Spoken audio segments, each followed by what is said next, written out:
Chapter 1152 has just came out, and we haven't done a discussion since, I don't know what, like 1142. Like, it's been 10 chapters that we haven't talked about. So Elbaf is in a complete state of disarray. We got Emu here. We got Loki about to get freed. He's giving his backstory. Scopper telling Luffy that he's got a master Conqueror's Haki. He's telling Zoro that he has Conqueror's Haki. The Holy Knight showing their powers. A lot to talk about. Yeah. So I guess, I don't know. Do you wanna recap some of the Elbaf stuff, or we just want to go in with this new chapter? I think we should just go in and like we'll naturally come Yeah. across like some of the recap. Like, so chapter 1152 starts with the cover story, which the same as like the past like 10 entries of this cover story has just been kind of like, yay, Yamato met another Wano character, happy times.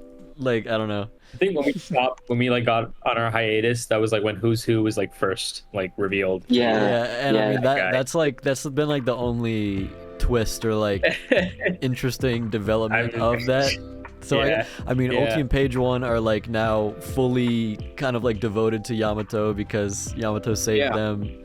So that's cool. Yeah. I guess they're potential allies of the Straw Hats in the future. I think I wrote down like a couple ways that the Yamato story, the cover story, could end, and I feel like, Akil, we talked about one that I feel like no one's talked about before, and that's this is probably not gonna happen, but this is a possibility, you know, the one that Toki traveled traveled herself to the time in the future, or the current time. Time. So like potentially at the end of the Yamato story, Toki would appear, and that would be the big twist, is that someone from the Void Century, someone alive during the Void Century, is now alive here today. I think like the other two, which like I think more people have spoke about, is like either revealing Kaido and Big Mom are alive, or it's revealing Blackbeard is on his way, or Shanks is on his way, or something like that. I saw a funny way, which I think I kind of like this way of both Big Mom and Kaido still being alive, is Big Mom making a lava homie out of Kaido's soul. Sure. I mean, I don't know. I don't know. I have been on team Kaido and Big Mom are alive still since they were defeated. I've always been on that team. I don't think it's going to change. I don't see why Oda would kill. I don't think their narrative is finished yet, if that makes any sense. Like, I think still, and I'm not saying they're not going to be like obvious. They're not going to be like the big bad ever again, obviously. But like, I think they still have like some narrative ties to God Valley and the fate of like what the world could become in the future. I think they have to witness Luffy as Pirate King. They have to see it. You know what I mean? I agree, and I think that would be a good way. Like if Kaido is now a homie, his power as a person, as like a creature, as a being, doesn't exist anymore, but he is still there to see it happen. And Big Mom has, like, even in Elbaf, Big Mom is tied to Elbaf, so I think her story with the region could still continue on. Kaido could be tied to Elbaf too. Oh, true. We'll get to that. We'll get to that. Well, True. In this It's chapter, true. we saw that Harald, as a 45-year-old, pre-children, also had the tattoos on his face. So that theory theory of the tattoos meaning TYGKO's theory. that theory of the tattoos meaning a non-pure blood child are probably not real now because of that. Unfortunately, I did like that, but there's like the end of the Yamato story being either Big Mom and Kaido alive, Blackbeard raiding Wano, which I still think it might work because the previous cover story ended with Blackbeard's pirates raiding Whole Cake, so I mean that could just be what's happening again. It could be Who's Who being a part of the Three-Eye Tribe as well, but I don't know, we already like went past Who's Who, so that's probably not real, probably not going to be what's happening. I don't know, I feel like there's something about the Three-Eye Tribe that's gotta pop up soon. Like, we're nearing the end, we're nearing the importance of reading the poneglyphs. I mean, Shanks and I guess it's just Shanks now. Shanks and Buggy. They both need like a way to read the opponent. You know what I mean? There could also be some Elbaf relevance in Wano in ways of either one, the Onigashima skull being tied to Elbaf in some way, like ancient giants, or like a ultra mega super souped up ancient giant. It could be like that one that one is in the mural. Yes, that one. And also could be the fact that there are so many. It could be Elbaf heritage, especially with Ulti and Page 1 with Yamato. They all have natural horns.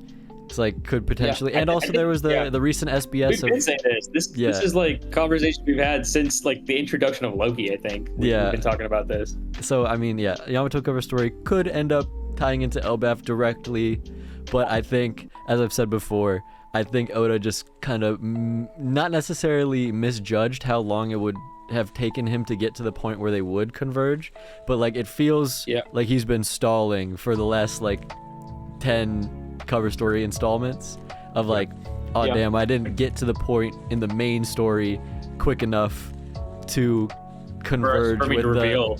So they're just kind of doing just, hey look, it's Kawamatsu, he's got the hat on now, isn't that awesome? Hey look, it's this stupidly big cast that we had at Wano. Anyway, let's get into the chapter. This chapter's huge. I mean, we're splitting up again. Now we've got two groups. We've got Zoro and Sanji going up with 3 of the giant warrior pirates, because Haraldine and Gerd are staying behind, right? Is that true? Yep. Yeah, so... Well, I mean, Haraldine and Luffy are just speaking to Loki right now. They're they're learning the lore. Yeah, they said Loki has 3 minutes to explain, which, I mean, sure, maybe he'll explain... At least 3 chapters. I don't know. I the think Egghead speech was like it's gonna be longer because seconds. it's a double flashback. We'll get to that. So like we're getting more info than they're getting. Than they're getting, because we are getting shown the entirety of like Harold's lore. Harold's life. But Loki they're is only just telling. Loki is just telling that one night. Day. They're actually telling only that one day. Yeah. That one day. Yeah. So like Zoro and Sanji and the rest of the giant warrior pirates will get there first, and then 3 minutes later, let's say, Loki and Haraldine and Luffy will... They're setting up the Zoro-Sanji fight, and then Luffy comes in to finish the day. Yeah. Luffy and Loki, maybe. Yeah, I mean, think about it. The 3 that will... Like, in 1151, the ending of 1151, those 3 are now the ones that are staying behind. And they're going to be the ones that come in at the... They're going to be the last entrance into this battle. Those 3, Luffy, Haraldine, and Loki. Haraldine. Yeah, you're right. Yeah. Because Gerd and Chopper and Gaban are staying on in the underworld. Yeah. Which makes me think there might be some sort of little like Chopper and Gerd like potentially fight against someone that tries to like attack Gaban while he's down potentially. Kid is coming. Why would he attack Gaban? But yeah, because like they're down there. I don't think they're done. Like I don't think they're done for the arc. I think something's gonna happen to them while they're keeping Gaban safe. Oh, that'd be cool. Yeah. I hope Chopper gets like a cool moment like that. Yeah, like Monster got one in a while. Like Monster Point versus Reversey Giant would be awesome. Like, wouldn't it? That would be sick. That would be cool. Yeah. Yeah. I mean, my hope in the previous chapters was that Chopper and Gaban have like a deeper moment where like he explains how to defeat the. Well, it does seem. Well, in this chapter, it does seem that it is just a different application of Conqueror's Haki. Because he said you have to be meticulous, you have to be more deliberate in your usage of it. So, I mean, I think it's something that you can't just like instantly teach, because or else he would have like told him exactly how to do it. He's like, Luffy, lock in, use it in a way that's more intentional. And it seems like something that Zoro will be able to do as well, because he goes to Zoro and he's like, you as well. I think that's what's gonna happen. I think Zoro's gonna like figure it out, and then Luffy's gonna do it right. And I think Sanji might get it this arc. I think Dude, I think so too. You see, hold on. A lot of people have been clowning on Sanji for this chapter, but Oh, this chapter's Loki stocks up. yeah, like it's like the bit that he doesn't have it right now, and so I think Yeah, exactly. yeah, in the scene where Sanji's like, "Is it me? Is it me?" He says, "Hey, old man, what about me?" And then the panel goes to Loki and Harald arguing, and then look at the panel directly to the left of that. Sanji is like gasping. It looks like Scopper tells him something off screen, and we don't hear it. I was looking at that. I was really looking at that panel because I was like, why are they cutting to Sanji there? I don't know. Maybe I didn't even think about it like that. He but doesn't maybe. say anything else about that topic after that. So Gaban probably says like, it's obvious that Zoro has it right now, but you have the potential to awaken it as well. Yeah, it's probably like a super small like thing that like Gaban notifies to Sanji here, but I think that could be true. I was really wondering why Oda cut to Sanji there. It's like a weird, a really strange cutaway. I really like the way Gaban talks to Zoro, man. Like, yeah, it's so cool. Like, he's like, bro, lock the fuck in, and like you don't ever see Zoro like get off guard like that. Like he's like, fuck, you're right, man. My bad. Like, my bad, OG. I gotta lock in. I love that Luffy just assumed that Zoro knew. Luffy was like, you didn't know? Like, I've been like, you've been like using it just kind of passively. Like, I'm sure he felt it on the rooftop. But yeah, so Zoro knows now. So Zoro's gonna go crazy now that he like knows that this is something that he can use. Like, I hope so. That's something I think he's gonna be the first one on the crew to like use the implied Conqueror's Haki technique to like that Gibbon's talking about. I think he's gonna use it first, and then Luffy's gonna do it right. Like he's gonna like actually get it right. Yeah, I mean like, well, because I think the Zoro Sanji fight is gonna happen first because they're gonna get there first. Oh yeah. So I think Zoro is gonna be the first one to use it. Yeah. Wait, so are we implying here that like that they're gonna infuse the Haki into someone or something as like an offensive measure, like to. So I guess like the big, so since post Wano we know that Haki can like negate devil fruits, like that's like a fact now. Right. I think like the implication is like Conqueror's Haki offensively can like negate the immortality ability, which is probably implying that it's tied to the devil fruit. Yes. I think it's the same method that Joy Boy used to put it into the Haki rope, but just on a person. It's gotta be. Well, because the Joy Boy's Haki burst is the only thing that has destroyed the regeneration. Sent all the Gorosei back. Like, should we talk about joining the crew? Yes. I love that. I was actually grinning so much. It was such a me too. like, it's always so casual with Luffy. Like, there's no real build up to asking someone to join his crew. It's always just like he just does it. So like, and I love that he's using it sort of like strategically, so Harald doesn't get mad at Loki. So Harald will like allow Loki to fight alongside them. Yeah, I'm gonna be completely honest. As like awesome, I think I've said this since day one. Day one, I said Loki will be an ally for 1 million% sure. Loki will be an ally to the Straw Hats, but I don't know how much I'm gonna invest in like him being the next Straw Hat just yet. As fun as an idea it seems, like it's just Luffy's done this multiple times to people who are not in the crew. This is like something he's done throughout the story.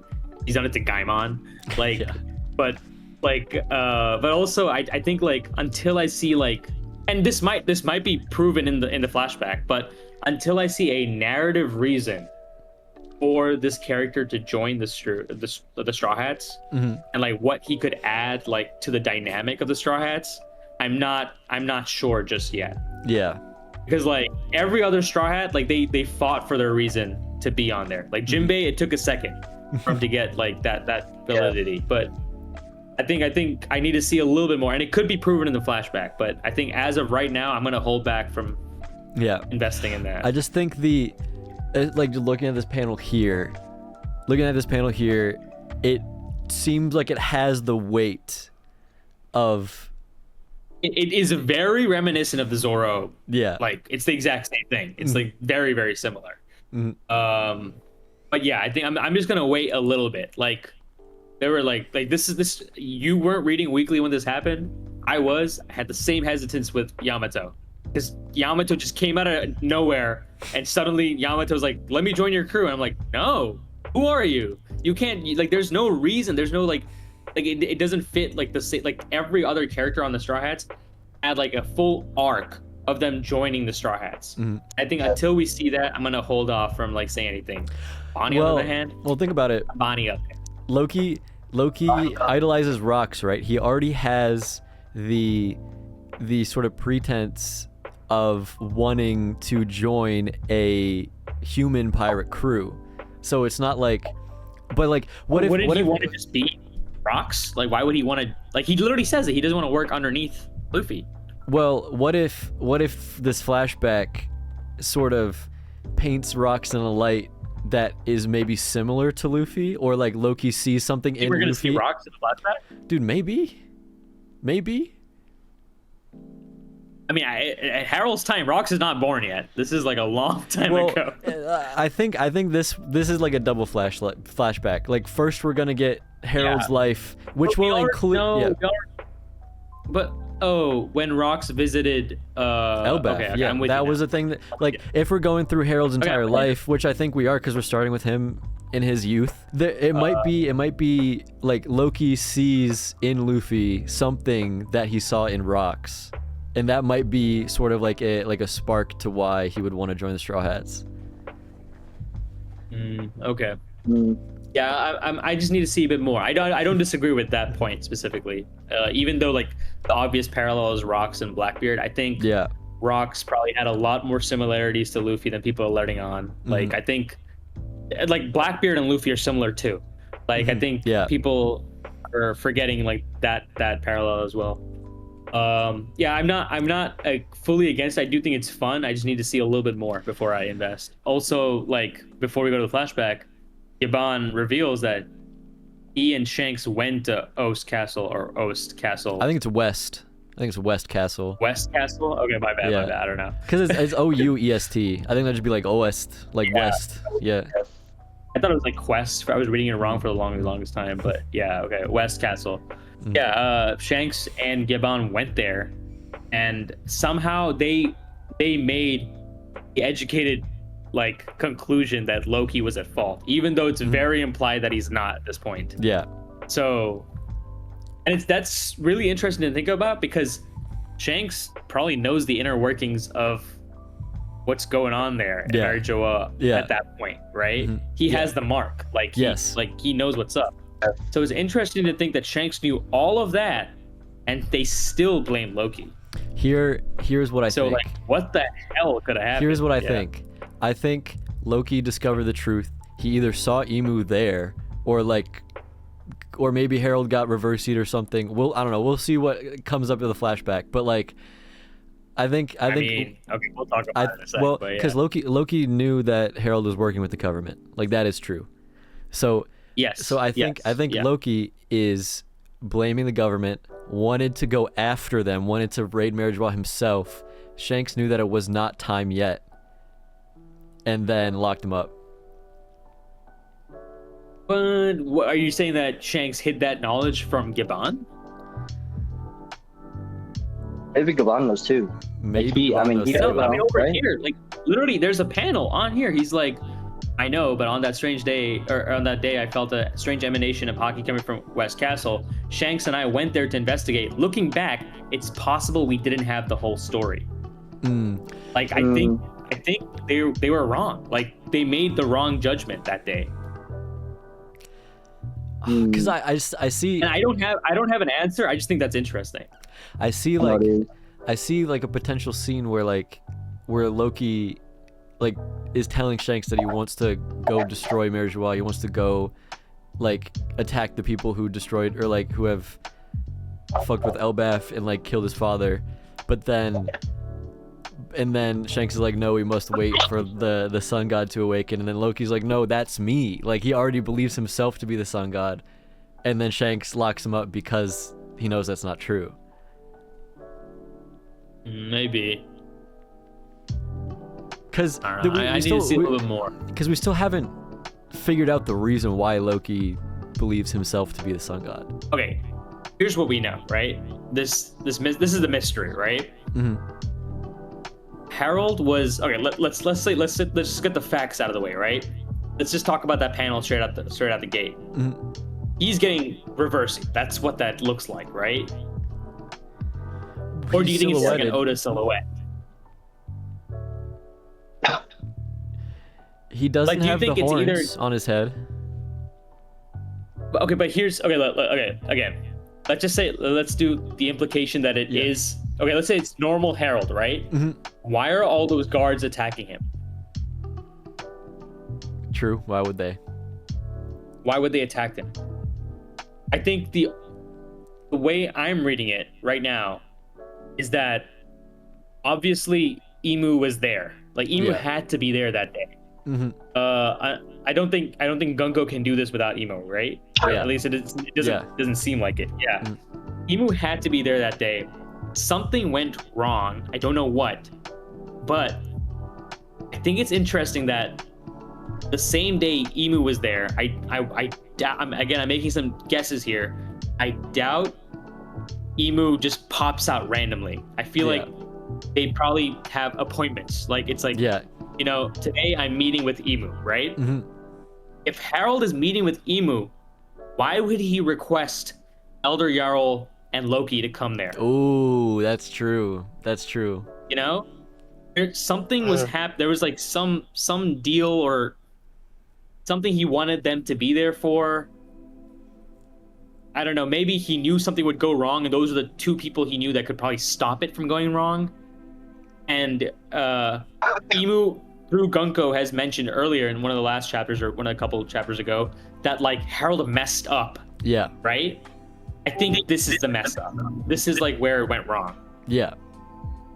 And I don't know what's going on, but obviously like I'm just trying to justify Loki's like mental state looking at like he literally says, "What the hell are you doing?" Mm-hmm. He's seeing like all these guards attacking his father. Mm-hmm. I think it would make sense for him to attack the guards then. Yeah. So I think that's the reason why those guards are dead. Yeah. But all of them? He killed all of them? There's no way. I mean, all 113? Maybe Harald probably killed Harald. Okay, wait, listen. Let me take a step back. Why are the guards attacking Harald? Yeah. Harald probably attacked the guards. Yeah. I think like Harald probably killed like a good bunch of the guards actually. So I think this is a good point to enter into my theory about Emu's powers. Okay, yeah, let's hear it. Okay. I said some of it to Akio, but I guess I'm going to explain it in more detail now and also with Micah to see what he thinks about it. Yep. I have a hell of notes. Okay, this is based off of a post I saw on Reddit. I'm going to credit the person who posted it.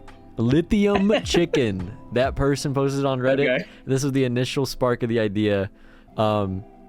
So I don't think that Emu can just point at someone and then say, "You are now under the binded contract of the devil and you have become my servant." Like I don't think that he can do that. I remember the theory you're about to say now. Like I don't think that he can do that. That would be OP. Why did he not do that to every single person in the world by now? Like I don't think that that's possible. I think that first a person has to be a willing agreeer to the contract. But if that person is a king or someone that has followers, they can add their domain, their like their rule, the people and land that they rule. They have the authority to add them to the contract. So I think that Harald made a deal with Emu, kind of. I don't know what Harald would get out of it, But in that deal, Harald sold him and his followers to Emu. So if that's the case, I disagree. wait, I disagree just from something we'll talk about later in the chapter. Mhm. But we can get to it. We can get to so it. at that time,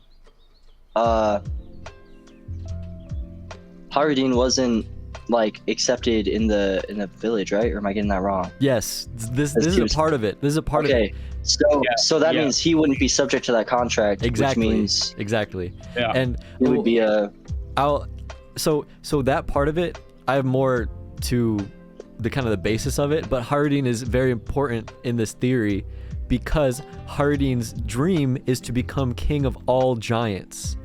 And if he becomes king of all giants and all giants start following him, that would break the contract with Emu because Harald sold him and his followers. And if Haradin becomes king of the giants, then all of the giants will not be able to be reversied because they now follow him instead. Question then. Why would Emu be so persistent on Bragi and Dory declaring that they're kings if they're obviously not willingly going to join that contract? Like, well, for some reason, they were already. There's something missing. There's something missing from it. Like I think you're like 100. I'm totally bought on like there is a deal and there's a factor of being a leader. I'm like 100% sold on that. I think there's something we're not getting yet about like, and it's what Micah basically just said. It's like there seems to be like Emu needs a requirement filled before doing something else we haven't seen yet, actually, because it seems like Emu is currently trying to get Dory to kill Jarl, right? So then they can be the rightful leaders. Well, think about it. If like Jarl is the current leader of Elbaf, but I think he's he's still, it falls under the domain. So it's interesting that they want to kill Jarl, but he was able to turn Dory and Broggy, and I think he wants to install Dory and Broggy as the new kings of Elbaf so that the contract can continue. Jarl is old, so if Jarl dies, then maybe a new king that's like Haradin could be able to take over. But if Dory and Broggy become the de facto leaders and they're not as old as Jarl and they're able to establish a reign over Elbaf, the people that follow them will still be in that contract. There's something missing, and I'll explain why. I think like look, if it's as simple as like Emu just has to find the leader and make them sign a deal, why didn't Emu do this like a long time ago?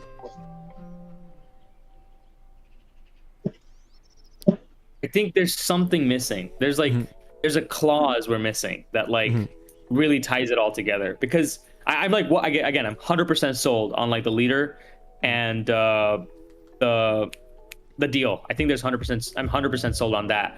And I think like there's something we missed, or like something we don't understand the full picture of in the deal she made with, or they made with Dory, or was it Broggy? Broggy.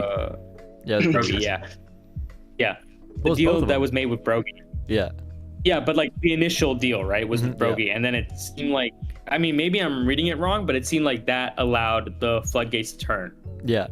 Or do you think like Emu could always just do that to anyone? Wait, what deal are you talking about? Like Emu just pointed at Broggy. Like a deal. Emu just pointed at Broggy and was like, "This is the demon's contract. This is the devil's contract. Yes, you will become far powerful for like in trade for your lifespan." But like Dory didn't agree to that. Like Emu just said it would be true, and then it happened. Like, but I think that's because I think that's because at some point Dory and Broggy were under the influence of Harald's original contract. I agree that there's probably a different stipulation that we don't know about it yet, but I think that might be a basis of it. Like, and what the blunder could be, like Harald was willingly working with the government at first, and there was almost a time where Emu could have full dominion over Elbaf naturally without any reversey, but then Harald blundered or something, and then Emu reversied Harald for like some forced subservience. Right. I think that might be something that happened. And then like Loki killing Harald like ends the contract. No, because he doesn't become a king. I think if there's still, because they still have pictures of Harald. They still, because there's no new king of Elbaf. There has not been since Harald died. Okay, they have to be like outright a king. Okay, I get you. Yeah, like it's just Elder Jarl. Like more theory, I think, like just with I don't know the full implications of this. I'm just gonna say like loose ideas, and like I'm sure they're like linked somehow. The king of the pirates, the Blackbeard being king of the world. I think there are like implications with that, and I also think there are implications with like the term conqueror's hockey, and like what it means to be a conqueror and a leader, and like all these like, you know, when you look at like the term emperor, like I think like they're like Oda has been like using these terms, you know, like the color of a king, stuff like that. I feel like they're all what's the word, deliberate. I think like Oda has been like consistently using these ideas and what they mean, and the reason I'm a little like, I feel like we're missing some of the pieces because it just doesn't fully click to me, even though I agree with a lot of what you're saying, is that like is it like can Emu only take dominion over, because we know what their immediate goal is to get Dory and Brogy to be like kings, right? Like that's what Emu wants right now. And Harald was a king who was under Emu's. I think like there's a pretense for Emu to want there to be kings. Yeah. But it seems like ideologically disputed by Luffy's want to be a king and Blackbeard's want to be a king, because neither of those people would ever want to like be subservient to Emu. You know what I mean? I think like there's some narrative clause we're missing that like makes it all click together. I think I can sort of like put a variable in there and continue with the theory without that variable explained yet, but like say there is something that makes it click. I can get that. There's more to this that I was thinking of. There's why is it that Dragon is the single most wanted man in the world? It's because he's turning the citizens of a kingdom against their king, which would make them, which would break the contract. Say the Revolutionary Army visits a country that their king has made a deal with Emu. If the Revolutionary Army inspires the people to go against their king, that would mean they're no longer in the contract. Yo, Loki was Crocodile like chilling then? Like he was Loki making the people against the king, like yeah, Crocodile and Doflamingo too, for that matter. Doflamingo as well was Loki, but they were valid. Yeah, but well, I mean, maybe Doflamingo knew about it. Like there is like the national treasure. Doflamingo like kind of replaced himself but like Crocodile seemed to like just want the weapon and like didn't really give a shit about like being like a leader. Whoa, what if the national treasure of Mirjois that Doflamingo was talking about is like the book, is like the spell book that Emu has? All the theories to all those things, because I've heard like multiple things. My question immediately is like, how the fuck would Doflamingo know about that? You know what I mean? Like, how the hell would he know that? But I will say there is something interesting that like we know for sure that Shanks, who was on the fucking Pirate King's crew, was able to come back to Marijoa. I suspect Doflamingo might have been able to come back for a second or something too. Well, Doflamingo was the king of a country. He was the king of Dressrosa. Maybe Emu made a deal with him at one point. Maybe. We cut to like a retcon flashback and he has a mark as well. Like yeah. We've never seen Doflamingo's left arm. Yeah. We've also never seen his eyes. We haven't, yeah. Whoa. He's always shaded up. He's got the ring eyes. Yeah, like, he's got the ring eyes. He's hiding. No, he's got the heterochromia eyes like Gunko. Yeah, he's there too. Emu takes over his body next. Whoa. Reversi Doflamingo, that's how he gets to be That's how he gets to be YC1 level. Oh my god. As he gets reversied. Yeah. I feel like we've kind of figured out the gist of like what the Harald situation was. I think like we all are kind of on the same page on that. Like I think I was okay, as much as I was like pro Luffy was, I mean, or Loki was a good guy from the beginning, I was a little bit like Harald is definitely evil, but I suspect at the very end he might have clutched up. Yeah. I think he clutched up at the end. I think his path to peace was well intentioned, and his alliance with the world government was well intentioned. We'll get to that because I have a lot to say about that. In the last panel. I think the Giants of Elbaf, including Harald, including Loki, are not the bad guys. I think the story of Elbaf will turn out to be the world government is the bad guys of this story. Right. Like, right. Yeah. Like, no surprise. Yeah. Let's talk about the Gaban Shanks stuff. Yeah. Oh wait. One more thing. Yeah. This has to do with Blackbeard and his want to be a king. Okay. I told this to Akil, but just again, because I want to get this on record. Because if this happens, it would be so fire, and it would be a good prediction. Blackbeard's goal right now is to make Hachinosu a world government allied nation, and for him to be the king of Hachinosu. I think that Blackbeard wants to be a king in order to have the opportunity to strike a contract with Emu, but either in that moment he backstabs Emu, or he weasels in a clause or whatever in the contract that there's like a loophole, and that Blackbeard could, with that contract, be given the rights to the world. Yeah, I mean, my to add on to your theory, I suspect that Rox had a very similar idea, and I think like, I don't know, I for some reason, and I don't know why. I know why. I think like, you know, he's the most evil man in the world and forgotten by time. Like, in a world where like the Marines are the victors and it's written by the world government, it makes you want to think that Rox is a good guy, right? Yeah. I think that like there's no like honorable way to say I want to be king of the world. Yeah. But if we see someone like Loki, who is again like a protege of Rox somehow, we know from this chapter at least, and like from all the shit narratively that how Loki's been written, his dream to destroy the world is not honorable, but it seems like he is a good guy. You know what I mean? Like, he's well intentioned.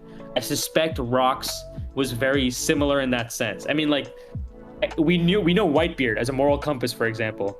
I don't see a reason why Whitebeard would ever side with like someone who's I don't know why Whitebeard would ever side with someone like Blackbeard, for example. Yeah. You know what I mean? I think like there was something Rox, like a character trait that Rox had that is probably more similar to Loki and Luffy than Blackbeard. Yes. But Blackbeard inherited the dream. Yeah, I like that a lot because I think also Loki, his want to destroy the world could be like the world is what got his father killed. The world is what got his father killed. The world is what. The world is bad right now. So like, I want to destroy the world. I want to go to Marriage Wharf, blow it up. I want to like take my hammer and crack the earth into two or whatever. Like.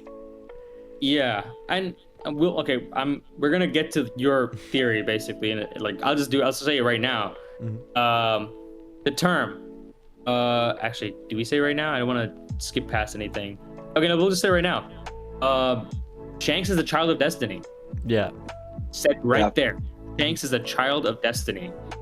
And, you know, if we take the implications of him carrying the Nika fruit, bringing it to its rightful wielder, you know, Luffy, he has a role to play in this. And it's something that has been passed down to generate the will of D, right? It's probably like a rightful like thing that has been passed down, that these people, in order to make sure it is passed down to the right person, have to probably make sacrifices and things like that. And I'm kind of on board with, I don't know what happens that day. I don't know if like Shanks, like, because I don't see a reason why Shanks would trick or not, like trick. I don't see why Shanks would like deliberately blame Loki. You know what I mean? Yeah. I think he genuinely believed Loki was in the wrong for some reason, right? But I like the idea that Loki thinks that he's the sun god and like he has to destroy Mary Joa. Maybe Shanks' conflict with Loki is more like, hey, it's not you, like you're not the one, and I have to make sure it's not you. Yeah. Like he has to hold that cross. Shanks has done this before. Kaido thought he was Joy Boy and wanted to attack Marine HQ, and Shanks said, "No, stop, not you, It's not you, not you, not you." Like Shanks has been given this role of like sort of keeping the world from getting destroyed before Nika's the one who can do it. And I think there's something interesting there because like he's telling all these people it's not them, but at one point I believe Roger told him it's not you.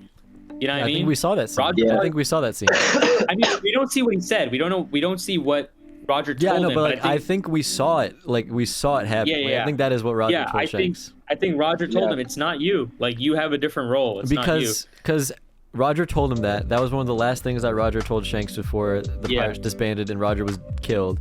And then right after Roger was killed, Buggy and Shanks were there at Logtown, and Shanks told Buggy, "I don't want to go after the One Piece," which is like Buggy was freaking out. Yeah, so like that there has to be some information that Shanks as a young kid would know that makes him not want to go after the One Piece. And now, right after Wano, right after Nika is awakened, he goes, "It's time to go for the One Piece." He knows. right after seeing Luffy's new bounty poster, right? Right after Kaido and Big Mom are gone, that fraud, he just wanted to make sure like the big bads were gone so he could finally get into it. Hey, you know what? I'm going fully on the Kaido homie train. Wouldn't that be the best thing ever? That'd be so funny, bro.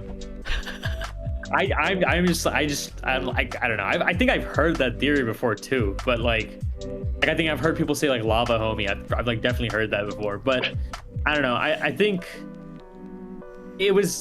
look, the Big Mom being alive. Sorry to tangent away from what we're talking about, but like Big Mom being alive is like it's the Big Mom pirates were there. They were on Wano doing nothing. It seems like if they were to do anything, it was probably to pick up Big Mom, right? Yeah. And I mean, I don't know if you'll see that at the end of this Yamato flashback, but just some implication of like, so my idea is like, if Big Mom's alive, why is Kaido not alive? I think it would make sense for them both to be alive.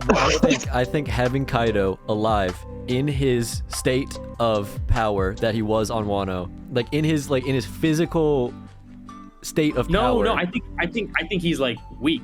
Like, I think he's probably like got. Well, why would he be weak? I think he's retired after this. But like, why would he be weak? Like what? He was why in would lava he be for weak? a long time. So he'd just be. So the explanation for Kaido not being as strong as he was is he was like he's just really badly burned. He's like oh. Yeah, he's got like lava burns now. I think the same thing. I think it would be a funny way to make Kaido no longer physically powerful, but his consciousness and his character to still be around would for him to be a lava homie. Well, I mean, you could still be alive and have homies taken out of you. But what if Kaido was close to death and Big Mom just took the last lifespan? Okay, but we haven't seen homies continue the sentience of their like live factors. I don't know what that would mean. Oh. Yeah, I guess. That would just be like a new character. Yeah. I don't know. I think we're gonna have to like wait to see like what happens. I really think so. This sounds really stupid, but my one big like card that I always played when people talked about like is Big Mom and Kaido alive. This sounds really stupid, but this is like what I think. Like the last time we see Kaido when he's falling down, he has a horn chopped off. One of his horns is like cut off. Mm-hmm. And my wondering is always like, why even bother drawing that if you're just gonna kill him for the rest of the story? Like, my thing is like, wouldn't it be like funny to show him back as a disgraced pirate, and like his horn is gone, like he lost to Luffy, like that's like a permanent sign that he lost. Mm-hmm. You know what I mean? I think he comes back to witness Luffy as a pirate king, not as a villain, not as like, you know, he's not gonna come back like Crocodile comes back, but like he's gonna just witness it. I want him to see the world, like, because like Kaido is a complicated character. He is obviously a bad guy, but he is like created by his situation. He was sold as a child. He was failed by the world.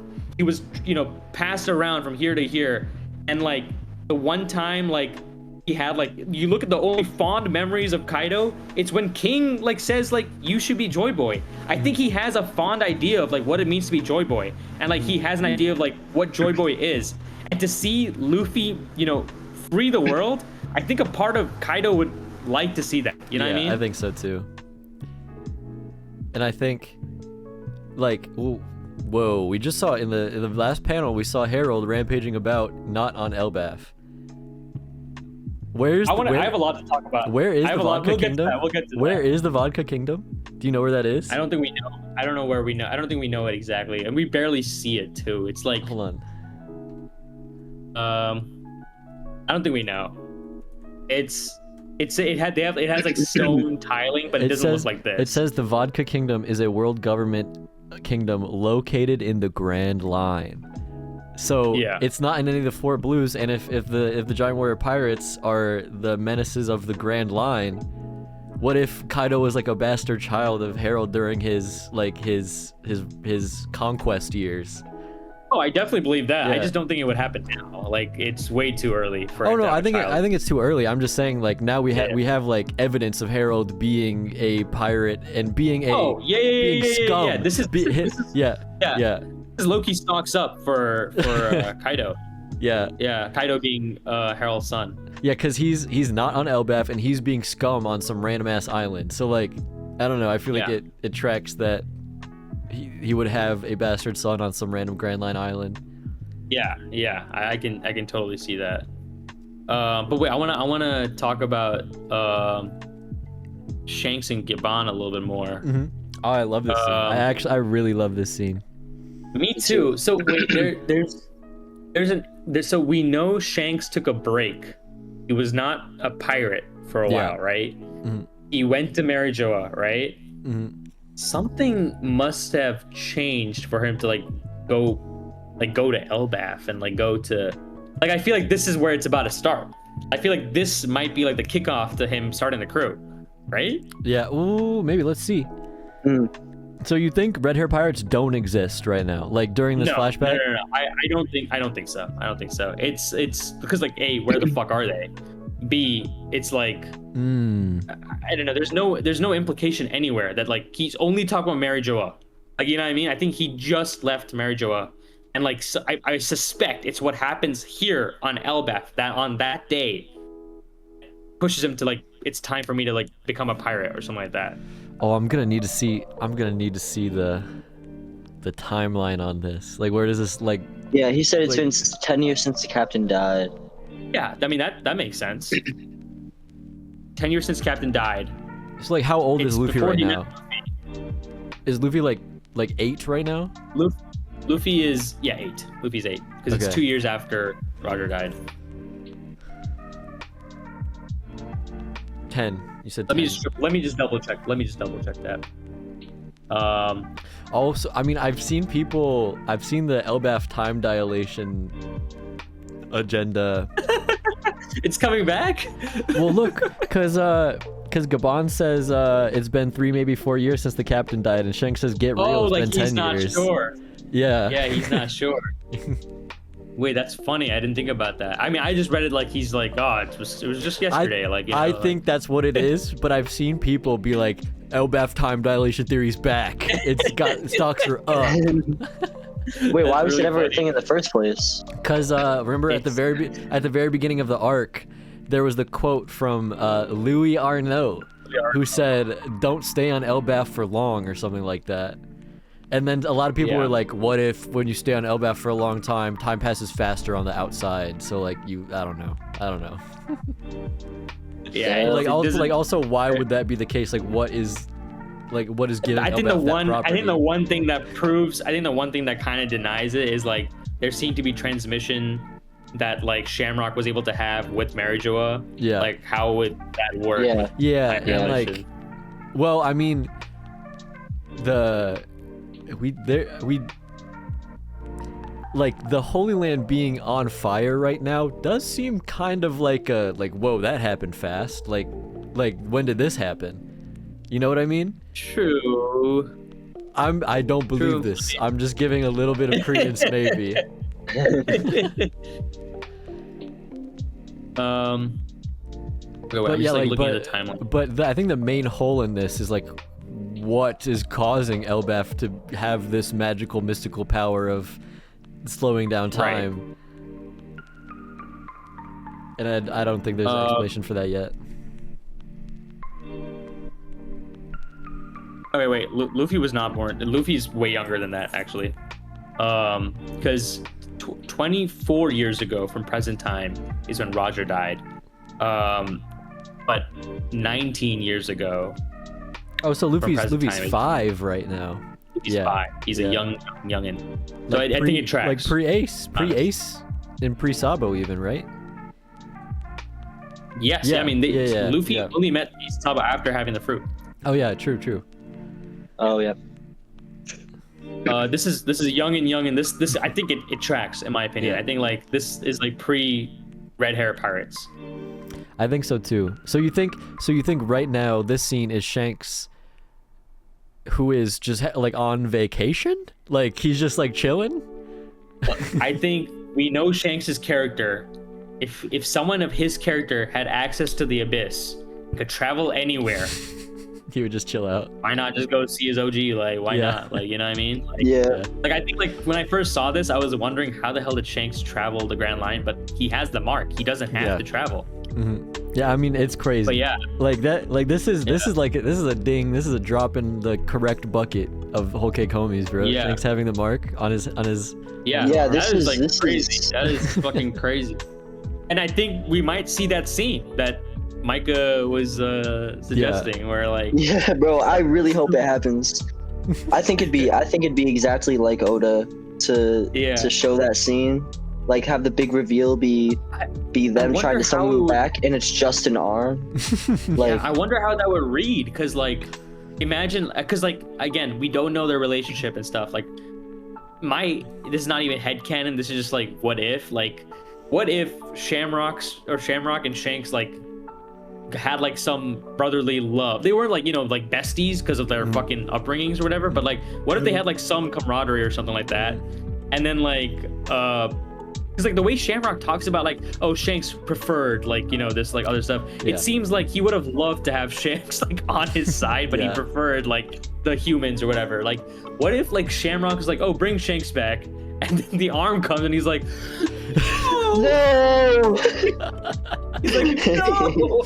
Bro, you know what? This would be hilarious. Like, I just want to see like someone draw this panel. But like, what if fucking Higuma shoots Shanks and then he just has like Holy Knight regen powers, and he's like, what the fuck? Wait, who shoots Shanks? Like the mountain bandit from chapter 1. Like the guy who steals Luffy and goes out on the boat. Oh yeah. Like he's like, all right, red hair, time to fight the mountain bandit with the 8 million bounty, and he like takes his sword and like cuts off Shanks' head, and it just like regenerates. Yeah. That'd be hilarious. Wait, like there was a missing panel in the middle. Wait, like, wait! I'm so sorry. That just made me think of something. Did Shanks fight Mihawk while having that regen bullshit? I'm sorry, that's buffed. Mihawk up. Mihawk stocks up. Mihawk has Conqueror's Haki, and he used it in his fights against Shanks to stop his regen. I'm saying my God. Mihawk stocks are up, bro. Mihawk stocks are up right now. Bro, Mihawk was sparring Shanks while he had the regen hacks, bro. Get out of here, that's bro. Crazy. Mihawk up. Mihawk stocks are so fucking up, bro. Wait, so Mihawk's gonna come to Elbaf to help Luffy? Mihawk's what we're the saying, top one right? of the verse is what that means. Mihawk could take out Emuth if he locked in. Instead, he's just sitting on a fucking island. Oh, No, he's with the An Cross island. Guild. He's fighting the pacifistas right now. Yeah. oh yeah, wait, yeah. He's stalling. Yeah. But he's leveling But up. also, like, another point just before we move on. Shanks said that he met Harald at the Holy Land. It seems like they wanted to talk to each other about something. I don't know like what the full just like I don't know what that could mean. Like, do they both have hidden agendas that they were hiding, that they both were aware of somehow? But like, look, like Shanks says, like he wants to talk to him before it's too late. And honestly, now that I'm thinking about it, like I'm just speaking out loud right now. I don't have any like idea, but like, what if like Shanks saw something that implied, I don't know if he knows about Emu. I mean, it seems like all the Holy Knights do, but I don't know if Shanks was a Holy Knight at this point. But what if like somehow he saw that Emu had plans with Harald, and he couldn't speak to Harald there, so he was like, I'm gonna go to Elbaf and speak to Harald, but on my way I'll stop and see Gaban too. Also, I just want to point out, I love that within this very lore heavy, very interesting little flashback, we get like just this light world building of how Gaban and Ripley like coexist. Like the giant human household where like there's big rooms, but there's like little compartments that Gaban can like live in as a small human. Like that's so cute. Awesome. I love that. Like Ripley's sitting in the kitchen and then just like looks to her right, and there's this like this level where Gaban can be on that's like on the same level as Ripley's head. Like that's just, I love that. That's so good. Oh yeah, I really like it. Gaban is living the life, bro. He's just taking baths with a view of Elbaf, like with an amazing view, and he's getting fed gigantic pies. Like he's literally living the life, a retired life, bro. It seems like all the Roger pirates were living it up. Like every one of them has been like chilling. You know what I mean? Like in their designated areas, they've all just been chilling. Dude, Shanks was about to fucking expose Gaban's body count, bro, and he was like, "Stop it." Yeah, stop. Funny, bro. He's the minister of love, bro. You can't put it past him, bro. That's true, bro. Yeah, he seems like if Sanji like actually had like you know, like something to say about his like ability or like his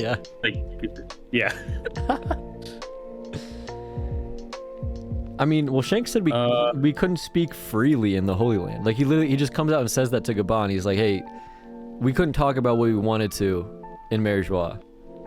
I'm gonna read that as Harald doesn't know, and Shanks wanted to speak to him, but we couldn't speak freely. Like, you know, like I don't think Harald knows about like Shanks like that. I don't think anyone does at this point. But whose shadow is looking at the devil fruit? I don't think that's Loki. I think that might be someone else. Might be a Holy Knight. That is true. Do you think? No, I don't think the timeline lines up right for this to be the Nika fruit. Like the devil fruit. The only question about this, if this is the Nika fruit, is like, how the hell did Who's Who get it? Because like that's where it ends up for sure. Like Who's Who somehow gets it at some point, and Shanks gets it from him. Well, Who's Who doesn't get it. He's just tasked with being security on the ship while it gets transported. Yeah, that's true. Yeah. But I mean, the same idea is that like at some point it's with Who's Who, and we know that. I think. Honestly, I don't think this is the Nika fruit. I don't think so too, because timeline-wise, I don't think it lines up. Because wait, it can. If I don't know how on earth it could be, but it can. Why not? Like, wait, what is this? As far as we know, before Who's Who, we don't know where the hell. Wait, do we see the Straw Hat at all here? Oh, we don't. That's interesting. Oh wait, yeah. Oh Shanks yeah, I didn't even think about that. Isn't that interesting? Wait, yeah. Maybe Shanks doesn't wear it during his time in Mary Joie. Whoa, dude! I just like foresaw this like amazing scene coming up where like Shanks deciding to be a pirate again is like him like dusting off the straw hat and putting it back on. And like putting it back on. That would be like, so it's fire. time for me to lock in. Like, it's time for me to be a pirate. Like maybe like during like his Mary Joie years, he was like, okay, it's not for me. I'm gonna give it to the next person, or like whatever, you know. Well, I mean, imagine if he's walking around with that shit in front of like Emu and the Holy Knights. Yeah, it's probably he would like it's probably offensive. It's like, It's like, hey, that's fucking Joy Boy shit. Like, hey, you can't be burning that. Wait, guys, why are we shown this lock opening? I mean, that seems like the room that like the chest is like hidden in or something. It seems like during that's what I'm reading. This battle in the throne room, someone is like slinking away and unlocking the room that has the devil fruit. Okay, I just don't know why it's like so close to the ground. Like why the chains? So I'm probably reading too far into it, but I mean, it's falling down. It's falling down. But the chains are falling down. Oh, the chains are falling to the ground. Okay. Yeah. I was like, why? Okay. Also, that's giant size. I guess I thought that they were already in it. That's giant size, so that's pretty. Like that's a big ass lock. Yeah. Yeah. Wait, question. You think the fruit that Loki ate was like human sized, or you think it was a giant like fruit? You think he just had it on his pinky? There's like a grain of rice. Yeah. Yeah. Whoa! What if it is like a gigantic devil fruit? Yeah, maybe. I mean, that'd be crazy. Like, look, if I ate that, I think I would have eaten the god fruit too. The chest that it's in is as big as a giant tile, which means that the stuff that it contains is probably gigantic. That is true. I didn't think about that. Wait, so you think the shadow is of a giant too? Yes. I mean, it looks like it because otherwise, like a human wouldn't even be like one fourth of the size of that chest, right?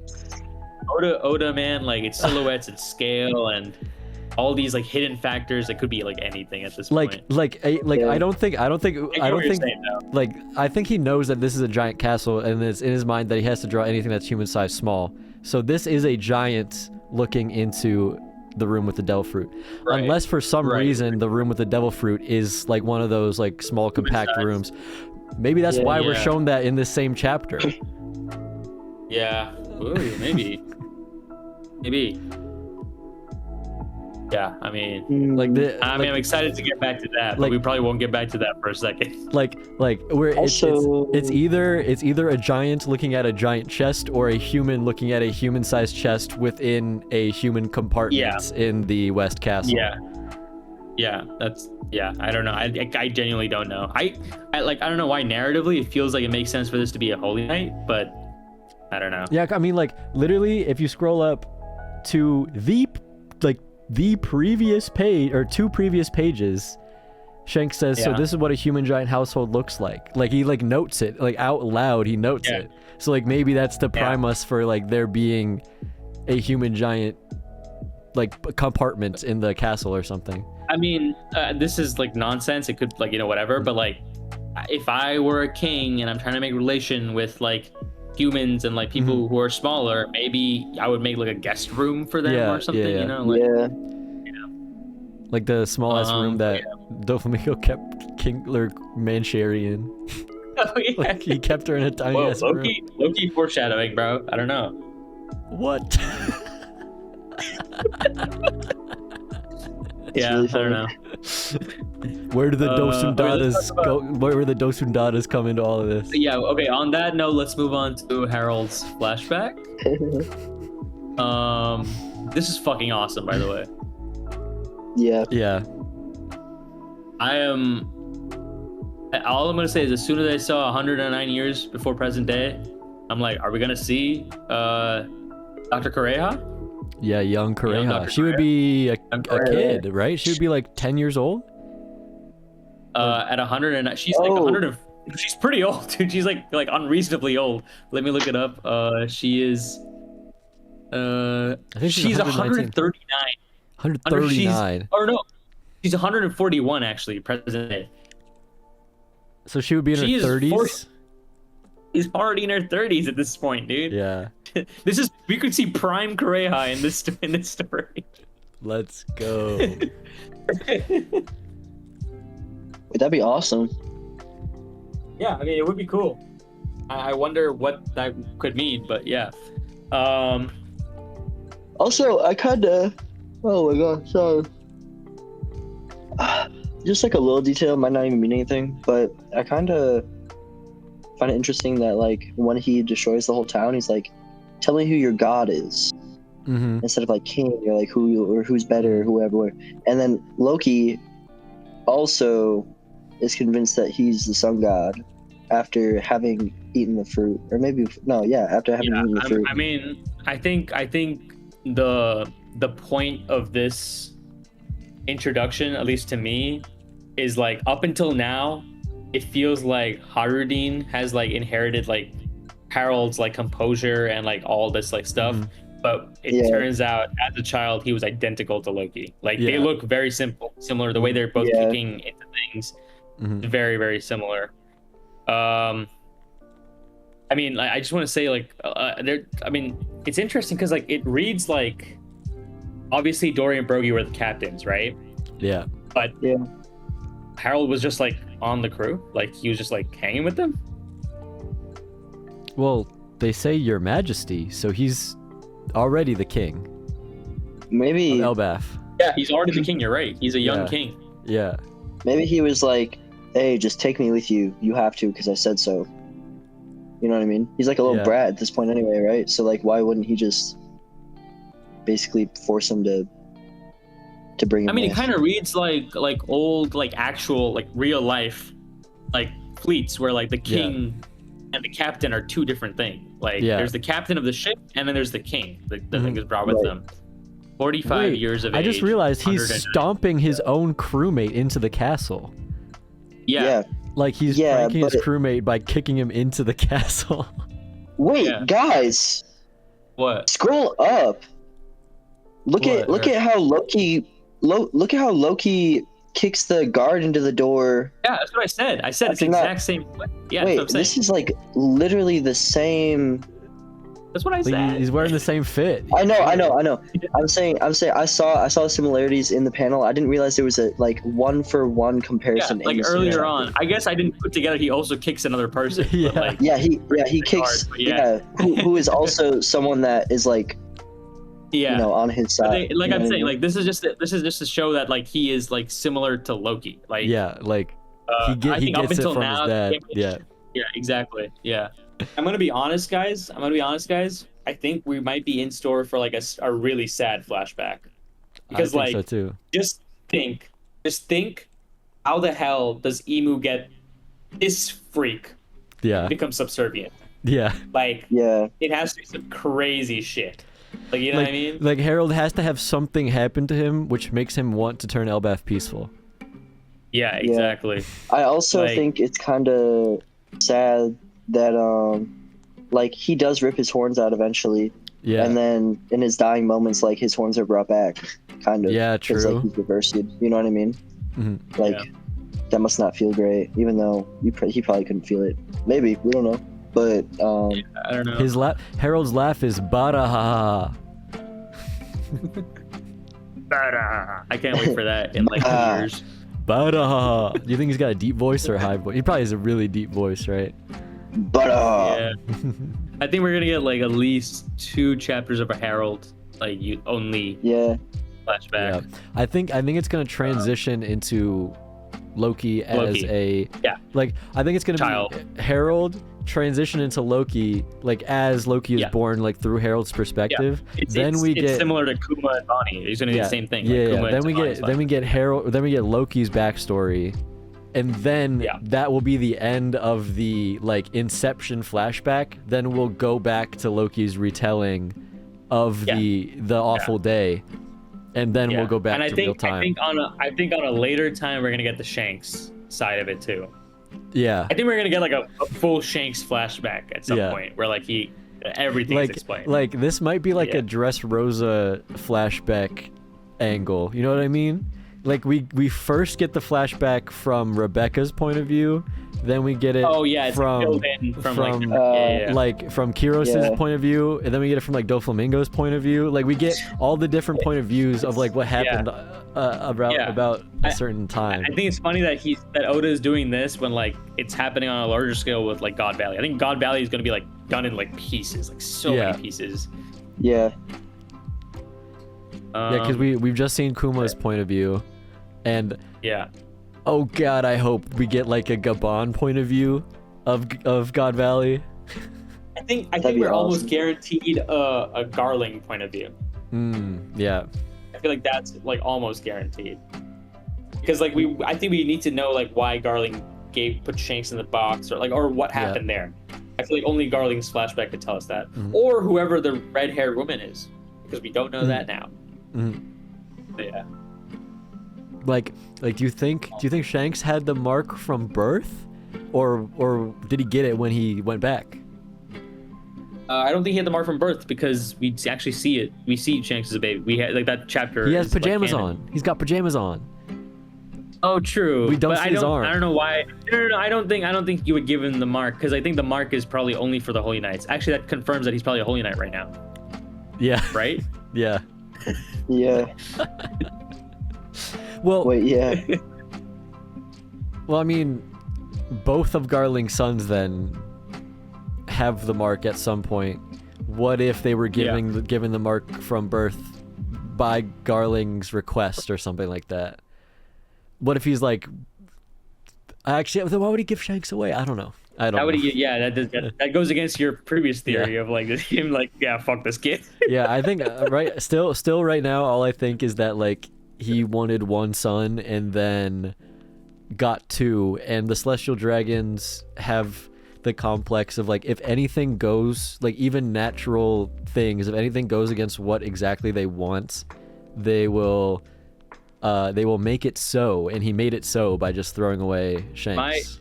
My theory is like it's gonna go like the Sanji's mom route, where like I bet like Shanks's mom was actually just like chilling. It might be a case like Bonnie's birth, where like technically I like, you know, it's very highly implied what happened with Ginny.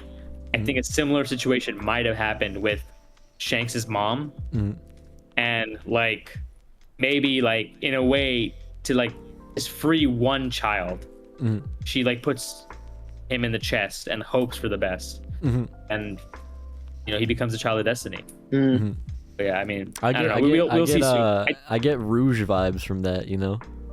Yeah. All these sacrificial mothers, man. like that's what Sanji did. Or Sanji's mom like took the poison or whatever. And that's what Ginny did. She sailed across the sea to get Bonnie back to the South Blue. Yeah. Maybe Luffy's mother did something too. We don't know. Yeah, maybe. Small crocodile. Yeah, true. Yeah, I mean that's the chapter. That is a chapter. I think we're gonna get two more. I mean, phenomenal chapter. I was so happy that it just kept going. This was, bro. I put it on my TV and I scrolled it off my TV. I was so happy. Awesome. Hey, we hit 10 subscribers since the last video. Woo! Yeah. Yeah. Next, let's get 15. Let's get 15 subscribers. One for each 100 chapters of One Piece. Or wait, no, that's not how that works.